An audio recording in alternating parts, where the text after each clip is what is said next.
This morning, the RCMP is working on 16 crime scenes across Nova Scotia, and they're trying to piece together the horrifying events that took place over the weekend.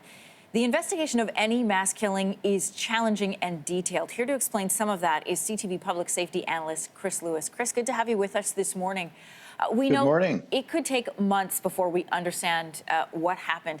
Let's talk first of all about the challenge of having so many separate crime scenes. Well, any number of crime scenes becomes really complicated and resource intensive because each one requires many officers, whether that be officers just to protect the scene, people to sift through evidence, photography, aerial photographs, and measurements, and on and on. So to have 16 in rural Canada spread out over such a distance is really something I've never seen before in my career. Chris, I feel the same way watching these events. We were talking about it yesterday because the expertise that will be required for the different types of crime scenes. You have burn scenes, you have shooting scenes, and each step of the way is going to have a detailed manpower and detailed expertise. Talk about some of the challenges of the different kinds of crime scenes we're looking at.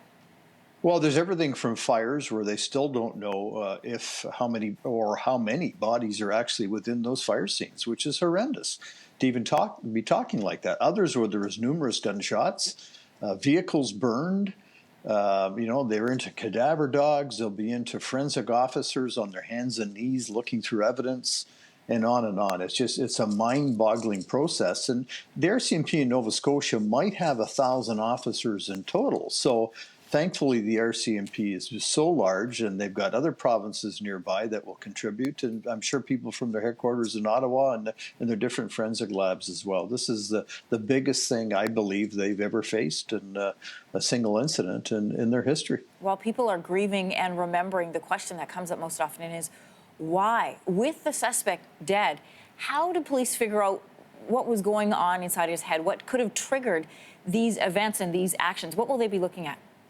Well, we may never know, which is the sad reality of this. There's certainly some indication that there were some triggers along the way, that some red flags potentially that maybe people should have caught and maybe people should have reported, but people are always reluctant to do that. But investigating his entire background, his relationship to all the various victims here, the car, the uniform, where did the guns come from, ammunition, and all the issues around that, his whole psychological and personal profile, internet use and searches and notes he may have kept, and on, to try and understand what it was that had this person do what he did. And it's so hard for us to put our minds into the mind of someone that would do something this horrendous. It's impossible to do that.